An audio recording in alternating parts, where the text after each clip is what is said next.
Everyone, welcome to this channel. तो यहाँ पे आज मैं डिस्कस करने वाला हूँ एनटीए अभ्यास जो आपका ऐप है उसमें से जो फुल सिलेबस के मॉक टेस्ट हैं वो हम यहाँ पे डिस्कस करने वाले हैं।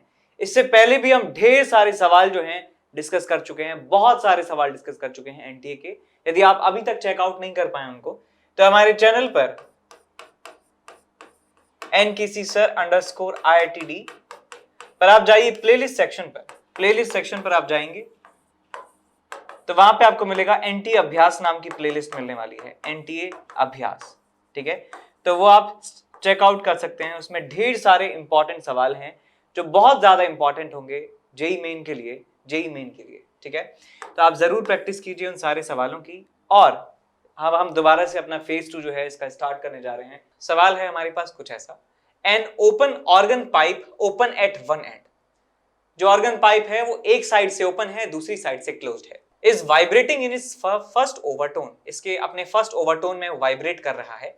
And is in resonance with another pipe open at both ends and vibrating in third harmonic.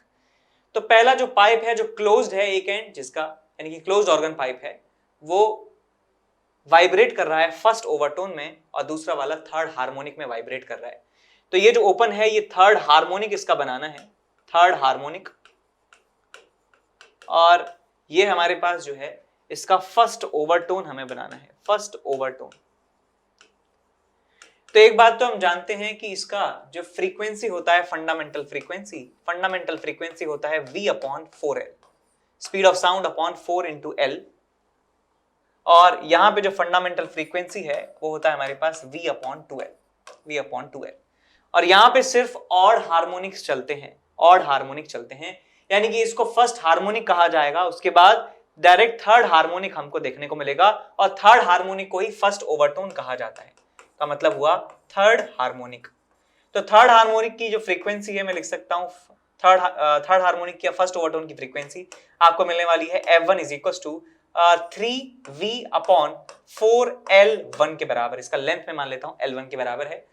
और यहां पर जो है हमें सारे हार्मोनिक्स मिलते हैं। तो यहां पे थर्ड हार्मोनिक का मतलब हो गया 3 टाइम्स द फंडामेंटल फ्रीक्वेंसी। तो यहां पे मैं F2 लिखने वाला हूं 3v/2L2 के बराबर। अब आपसे पूछा क्या गया है, आपसे पूछा गया है कि the ratio of their length of the two pipes. तो पहले बात करिए क्लोज्ड की, तो क्लोज्ड की length L1 divided by L2 आपसे पूछा गया है। L1/L2 बताइए कितना होगा।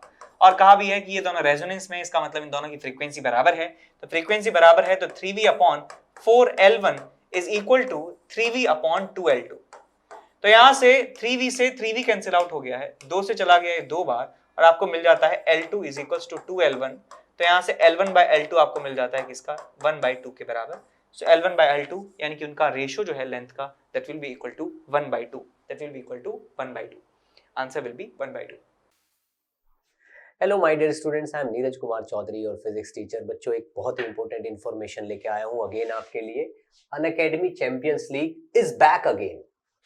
फिर से अनअकैडमी चैंपियंस लीग का टेस्ट हो रहा है जो कि 14th and 21st of November को होगा ग्रुप स्टेज पे, जिसमें 25 क्वेश्चन होंगे और 1 घंटे का एग्जाम होगा, 1 से 2 PM होगा। ठीक है बच्चों, और फाइनल्स होगा 28 नवंबर को, जिसमें 75 क्वेश्चंस होंगे और 3 आवर्स का होगा, जो कि 1 to 4 PM होगा। और इसमें बच्चों बहुत अच्छे अच्छे अवार्ड्स हैं। ठीक है ना, ये आप जानते ही हो बहुत अच्छे तरीके से। 5 CR तक के आप इसमें अवार्ड्स जीत सकते हो, इतना बड़ा पूल है, तो चांसेस बहुत ज्यादा है। ठीक है बच्चों, और अगर इसमें आप अच्छी रैंक लाते हो ग्रुप स्टेज में तो 1 से 10 पे आपको 20,000 का प्राइस है और 100% स्कॉलरशिप है, यानी कि कोई भी सब्सक्रिप्शन लेते हो 100% ऑफ। ठीक है ना, 11 to 30 की रैंक आती है तो 10,000 और 50% इस पे ऑफ, और बाकी का भी आप देख सकते हो। और अगर आप फाइनल में रैंक लेके आते हो तो आपको 1 लाख का कैश प्राइज है और 100% स्कॉलरशिप है। ठीक है ना, ऊपर के टॉप 10 रैंकर्स को, यानी कि 1 से लेके 10 तक 100% स्कॉलरशिप है। और रैंक 1 को 1 लाख, 2 और 3 को 60 और 4 और 10 को 50,000 तक के प्राइस हैं। ठीक है बच्चों, तो बहुत ही बेहतरीन मौका है अच्छे अच्छे प्राइजेस जीतने का। ठीक है बच्चों, और ये है स्पेशल प्राइज वीक, यानी कि ये जो हफ्ता चल रहा है, अगर इस वीक में आप सब्सक्रिप्शन लेते हो तो आपको बहुत बड़ा डिस्काउंट मिल रहा है। ठीक है ना, 10 + 10 यानी कि 20% का, अप्रोक्सीमेटली 20% का डिस्काउंट मिल रहा है आप अगर इस स्पेशल वीक में सब्सक्रिप्शन लेते हो तो। ठीक है ना? किस तरीके से? अगर आप आइकॉनिक का सब्सक्रिप्शन लेते हो और तो मान लीजिए 1 लाख का अगर आपकी फीस है तो आपको बस 81,000 का पड़ेगा वो, यानी कि पूरे 19,000 यानी कि अप्रोक्सीमेटली 20% का आपको फायदा है। प्लस वाला जो है, प्लस में अगर आप देखते हो तो आपको प्लस में भी जो चीज 53,000 की है वो आपको मतलब 53,000 की पड़ रही है आपको 12,000 का ऑफ लेके। ठीक है, तो ये चीज पहले 67,000 की थी, अभी आपको 53 की मिल रही है, यानी कि पूरा 20% ऑफ है। किस वजह से? इस स्पेशल वीक की वजह से। और ये वीक आपका 10 से 17 नवंबर तक है, यानी कि समझ लो आज इसका लास्ट है। मे भी पॉसिबल है 1-2 दिन एक्सटेंड हो सकता है, बट इसका ऑफिशियली आज लास्ट डे है 17 नवंबर। ठीक है बच्चों, नेक्स्ट देखिए, all star crash course batch. ठीक है ना, 11th क्लास के स्टूडेंट्स के लिए, ठीक है ना, एक क्रैश कोर्स लॉन्च किया जा रहा है। ठीक है ना, 17 नवंबर से। ठीक है ना, 11th का सिलेबस 4 महीने में पूरा कर दिया जाएगा और जितने भी स्टार एजुकेटर हैं अनअकैडमी पे वो सब लोग इसमें आपको कुछ कुछ चैप्टर पढ़ाएंगे। ठीक है ना, ये देखिए सारे के सारे टॉप टीचर्स हैं, ये सब आपको कुछ कुछ पोर्शन पढ़ाएंगे और 11th का पूरा सिलेबस 4 महीने में कर देंगे पूरा। ठीक है ना, तो ये आपके लिए बहुत ही बेहतरीन मौका है। अगर आप किसी तरीके से कहीं पे चूक गए हैं कोई बैच ज्वाइन करने में, ठीक है, तो आप इससे भी अपना काम कर सकते हैं ताकि 12th क्लास में आते आते आप में और किसी रेगुलर स्टूडेंट में कोई डिफरेंस ना बचे। ठीक है बच्चों, और इसके बाद आता है ये IIT JEE मेगा कॉम्बैट। ये इंटीजर क्वेश्चंस का कॉम्बैट है, स्पेशली इंटीजर क्वेश्चंस का। ठीक है ना, जो कि 21 नवंबर को सुबह 11 बजे होगा। 60 मिनट्स में 21 इंटीजर क्वेश्चन होंगे। ठीक है ना, और ये लेटेस्ट IIT JEE पैटर्न पे बेस्ड है। अगर आप इसमें बहुत अच्छा करते हो तो टॉप 50 रैंकर्स को और 500 लकी पार्टिसिपेंट्स को बहुत अच्छे अच्छे सरप्राइज गिफ्ट मिलने वाले हैं। आप देखिए इसमें आईपैड मिनी है, सैमसंग टैब है, फिटबिट स्मार्ट वॉच है और ये JBL के हेडफोन्स हैं और Amazon के वाउचर्स हैं। ठीक है बच्चों, तो जितनी जल्दी हो सके उतनी जल्दी इसके लिए एनरोल कर दीजिए और मेरी तरफ से बेस्ट ऑफ लक। इसके बाद आगे चलते हैं, सवाल है हमारे पास, a particle goes from A to B. A particle goes from A to B with a speed of 40 km/h and then B to C with a speed of 60 km/h. If AB is equals to 6 times BC, then the average speed in km/h between A and C is equal to. तो AB की जो value है वो 6 times है BC, यानी BC जो आपके पास जो जर्नी है वो छोटी रही है। तो यहाँ पे डायग्राम आप देख सकते हैं क्लियरली। तो यहाँ पे मैं मान लेता हूं कि हमारी कार है, ये है साहब कार हमारी, और ये स्टार्ट करती है अपना मोशन A से और एक सीधी लाइन में चलती है, और ये जो पॉइंट है B यहां तक पहुंच जाती है और एवरेज स्पीड इस पूरे ड्यूरेशन में क्या कहा गया है, 40 से चलती है। 40 की स्पीड से ये इस पूरी ड्यूरेशन में चलती है 40 km/h, और उसके बाद ये C पॉइंट तक जाती है, C पॉइंट तक ये जाती है, और ये B से C में जो जर्नी में जो इसका स्पीड रहा है वो 60 km/h रहा है। अब मैं मान लेता हूं कि ये जो जर्नी है B से C की वो लेंथ रास्ते की L के बराबर है, तो मैं कह सकता हूं A से B का जो डिस्टेंस है वो किसके बराबर होगा, 6L के बराबर होने वाला है। तो ये 6L है, ये L है, L की वैल्यू हमें पता नहीं है। अब मुझे एवरेज स्पीड निकालना है पूरे रास्ते की, A से C रास्ते की एवरेज स्पीड निकालनी है। तो एवरेज स्पीड का फॉर्मूला आप याद कीजिए क्या होता है, average speed is equal to distance upon time. तो भाई यहां का टाइम निकाल लीजिए, कितना होगा, टाइम लगेगा यहाँ पे T1 is equal to distance upon speed, तो 6L अपॉन 40 लिख दिया यहाँ पे, और यहाँ पे मैं लिख सकता हूँ टाइम लगेगा T2 is equal to L upon 60। तो यहां से डिस्टेंस अपॉन टाइम लिख सकते हैं, डिस्टेंस हटाएगा हमारे पास 6L plus L divided by time है 6L अपॉन 40 प्लस यहाँ पे आपको मिल जाएगा L अपॉन 60। तो यहाँ ऊपर मिलेगा आपको 7L, नीचे मिलेगा आपको 6L upon 40 plus L upon 60। एक स्टेप और जल्दी कर सकते थे, तो मिल जाएगा 7, 360, 40 और ये मिलेगा आपको 40। ठीक है, तो ये मिल जाएगा आपके पास 400, कुछ और मिस कर दिया है क्या, डिस्टेंस अपॉन टाइम, तो 40 इंटू 60 आपको और मिलेगा, 40 इंटू 60 मिलेगा ऊपर, ठीक है।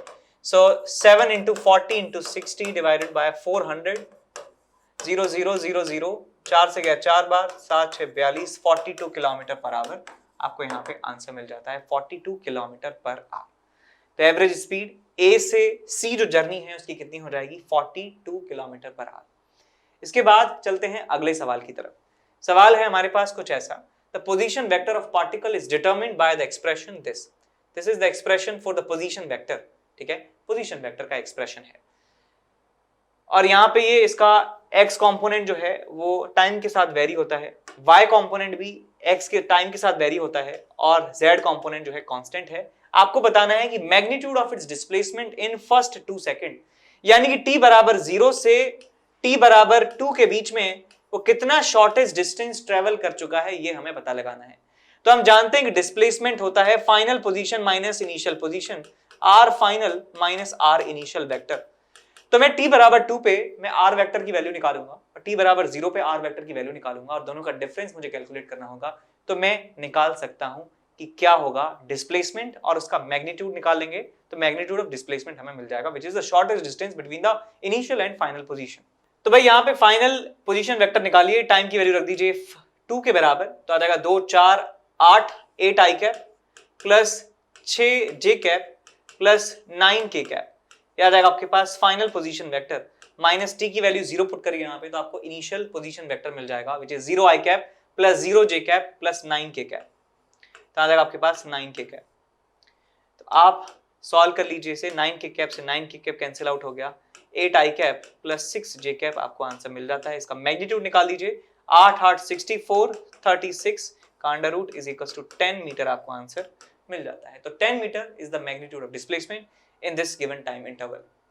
इसके बाद आगे चलते हैं अगले सवाल की तरफ, जो आपसे पूछा गया है कुछ ऐसे, a particle of mass 10 to the power -3 kg and charge this much coulomb, 1 coulomb charge है, बहुत ज्यादा है, बहुत ज्यादा चार्ज है 1 कूलम, एनसीईआरटी में भी लिखा हुआ है, ठीक है।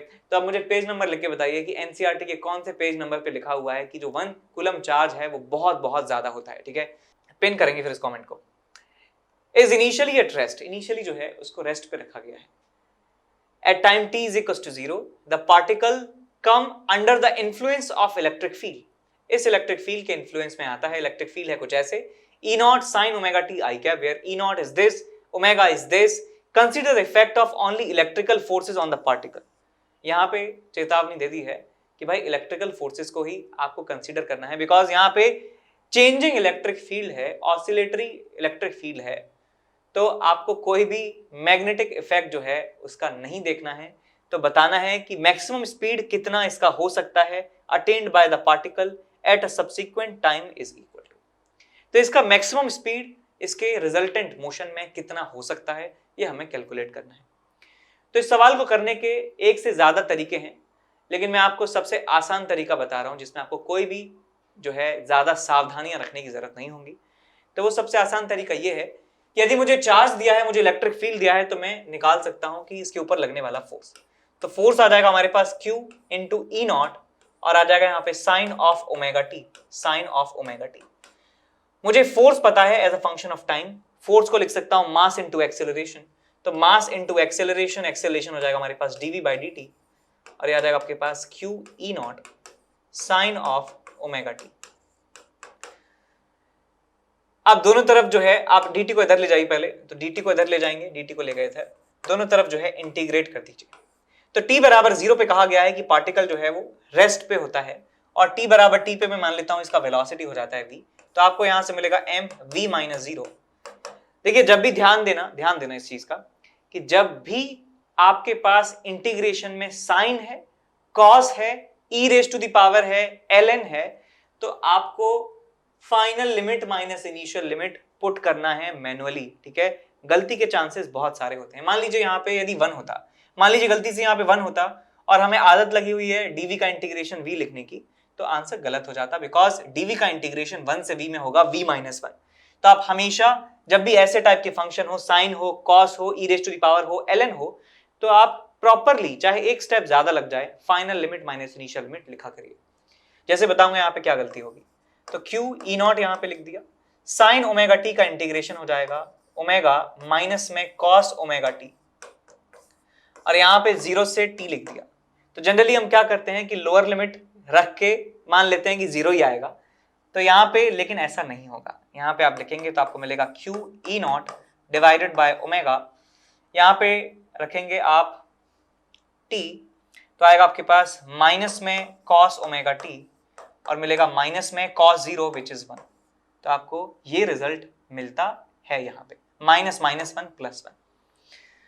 तो 1 माइनस कॉस ओमेगा टी है, इसको लिखा जा सकता है क्या, 2 sine square omega t by 2।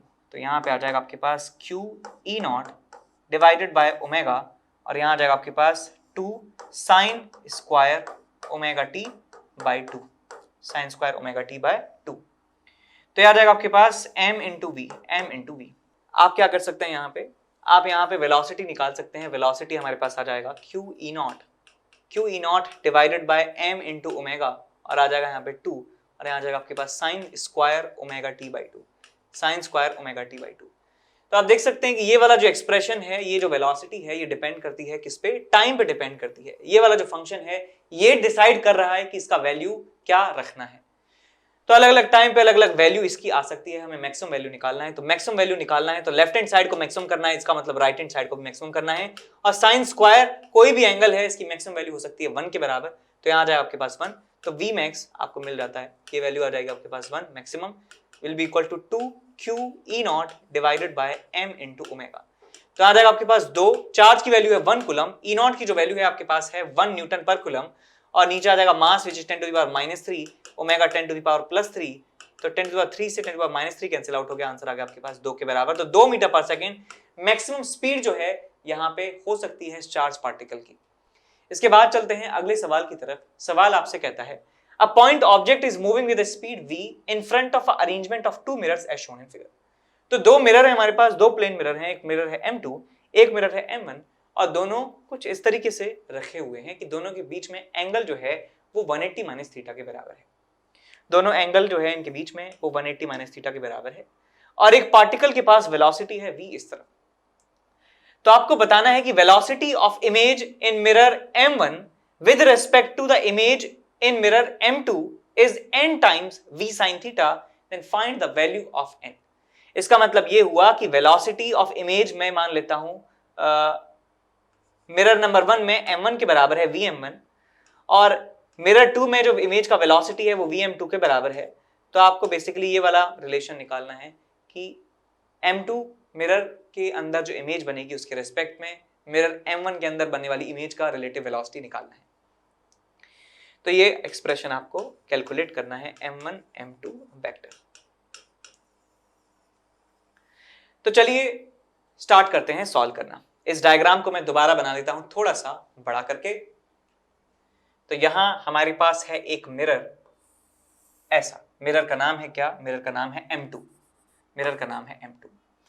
एक दूसरा मिरर है हमारे पास और उस मिरर का नाम है m1। ये जो एंगल है हॉरिजॉन्टल के साथ वो किसके बराबर है, थीटा के बराबर है। हॉरिजॉन्टल के साथ जो एंगल है वो थीटा के बराबर है। जो पार्टिकल है वो कहीं यहां पर है, पार्टिकल यहां पे है, पार्टिकल के पास जो वेलोसिटी है वो v के बराबर है। अब इस पार्टिकल का पहले आप सिर्फ इमेज देखिए कहां बनेगा। इस समय पर ये जो पार्टिकल है यहां पर, इसका इमेज अलग अलग मिरर में कहां कहां बन रहा होगा।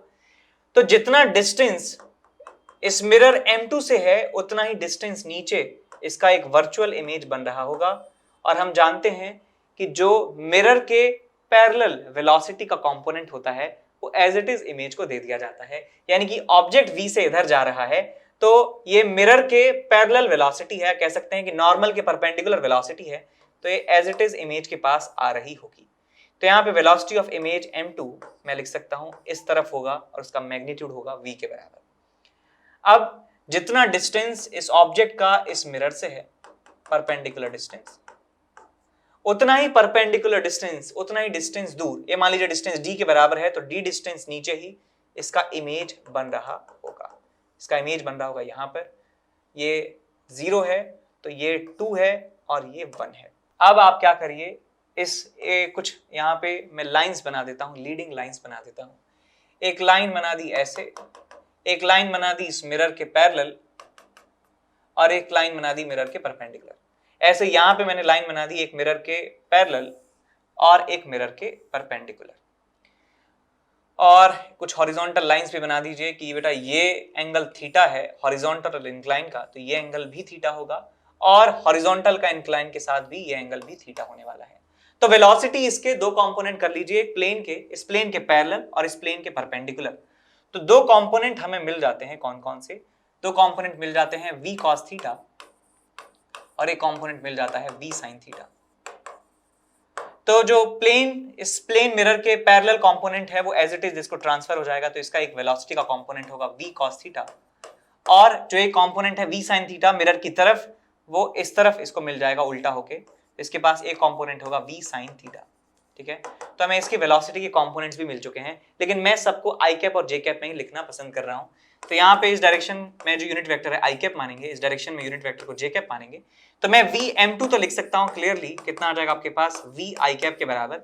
लेकिन यहाँ पे जो पार्टिकल मिरर, जो इमेज m1 में बन रही है, उसका मुझे लिखना होगा वेक्टर फॉर्म में वेलोसिटी। तो इसके लिए आप क्या कर सकते हैं, ये एक लाइन और बनाइए, यहाँ पे एक लाइन और बनाइए यहाँ पे, और कलर बदल लीजिए, कलर बदल लीजिए। भैया ये एंगल थीटा है तो ये एंगल भी थीटा हो जाएगा, तो ये वाला कंपोनेंट हो जाएगा v cos square theta, v cos square theta, v cos square theta, और v sin थीटा। अच्छा ये थीटा है तो 90 माइनस थीटा और ये थीटा हो गया, तो आपको मिल जाएगा v sin theta cos theta, और ये हो जाएगा आपके पास v sin square theta, v sin square theta, v sin square theta, और ये है v cos स्क्वायर थीटा, ये है v sin theta cos theta. ठीक है, तो मैं इसका यूनिट वेक्टर लिख सकता हूं, velocity of particle in mirror number 1 is equal to v cos square theta minus sine square theta I cap, और आ जाएगा आपके पास प्लस में v sin theta cos theta. अच्छा इसका कंपोनेंट तो लिया ही नहीं, v sin theta cos theta, और ये v cos theta sin theta, तो 2v sin theta cos theta आपको मिल जाएगा, तो 2v sin theta cos theta आपको मिल जाएगा यहाँ पे j कैप। तो ये हमारे पास velocity of m1 vm1 vector आपको मिल चुका है, vm2 वेक्टर आपको मिल चुका है। बस अब हमें फाइनल सेरेमनी करनी है, तो आपको मिल जाएगा final m1 m2 vector is equal to, तो यहां से m1 जो है हमारे पास वो है v cos square theta minus sine square theta, cos square को लिख दीजिए 1 माइनस साइन स्क्वायर थीटा, तो ये 1 माइनस 2 साइन स्क्वायर थीटा आ जाएगा आपके पास 1v 1 minus 2 sine square theta, minus में v माइनस में 1, और ये मिलेगा i कैप में, और प्लस j कैप में आपको मिल रहा होगा 2v sine theta cos theta j cap. ये आपको यहाँ पे रिजल्ट मिलेगा। ठीक लिखा है vm1 माइनस m2, तो यहाँ पे cos स्क्वायर को मैंने लिखा 1 माइनस साइन स्क्वायर, तो 1 माइनस 2 साइन स्क्वायर हो गया, और ये जब माइनस करेंगे तो -1 और आ जाएगा, तो -1 आ गया है और -1 आ गया है और। अच्छा तो एक 1 से 1 कैंसिल आउट हो गया है, हमें मिल गया यहाँ पे 2v sign square theta minus में i cap plus 2v sine theta cos theta j cap. ये मिल गया आपको। ये जो हमें वेक्टर चाहिए, वेलोसिटी वेक्टर चाहिए, इसका हमें मैग्नीट्यूड चाहिए, तो मैग्नीट्यूड निकालने के लिए क्या करेंगे, इसका स्क्वायर प्लस इसका स्क्वायर का अंडर रूट हम कर देंगे, तो आपको मिल जाएगा 4v square sine raise to the power 4 theta plus 4v square sine square theta, और आ जाएगा आपके पास cos स्क्वायर थीटा। अब cos स्क्वायर थीटा को क्या करेंगे आप, 1 माइनस साइन स्क्वायर थीटा लिख दीजिए, तो आपको मिल जाएगा यहाँ से 4v स्क्वायर कॉमन भी ले लीजिए, तो sine raise to the power 4 theta plus यहाँ पे मिलेगा आपको साइन स्क्वायर थीटा, और यहाँ पे मिलेगा 1 माइनस साइन स्क्वायर थीटा का under root is equals to 4v square और sine raise to the power 4 theta plus sine square theta minus sine raise to the power 4 theta, ठीक, का under root. तो sine की power 4 theta से sine की power 4 theta जो है cancel out हो गया, 4v square sine square theta, तो आपको मिल जाएगा 2v साइन थीटा के बराबर। ये जो वेलोसिटी वेक्टर है इसका मैग्नीट्यूड, vm1 m2 वेक्टर का मैग्नीट्यूड आपको मिल जाता है 2v साइन थीटा के बराबर। आपसे पूछा गया है कि यदि इसको लिखा जा रहा है nv साइन थीटा की फॉर्म में, तो बताइए n की वैल्यू कितनी है, तो v साइन थीटा से v साइन थीटा चला गया, n की वैल्यू आपको मिल जाती है 2 के बराबर, तो हमारा आंसर कितना आ जाएगा 2 के बराबर। So answer final will be equal to 2। ठीक है, तो ऐसे सवाल हो जब इंक्लाइन प्लेन हो, हमें वेलोसिटी के बारे में पूछा जा रहा हो, तो आपको करना क्या है कि आपको पहले तो इमेज बनानी है, इसका इमेज इसमें बनाया, इसका इमेज इसमें बनाया, और जो वेलोसिटी प्लेन के पैरेलल है, प्लेन के पैरेलल जो वेलोसिटी का कंपोनेंट है वो एज इट इज दे दीजिए, और प्लेन के नॉर्मल के अलोंग जो कंपोनेंट है उसको फ्लिप कर दीजिए, आपका काम हो जाएगा। 2 कंपोनेंट मिल गए, बस उनका रिजल्टेंट दे दो, आंसर आपको मिल जाएगा। ठीक है,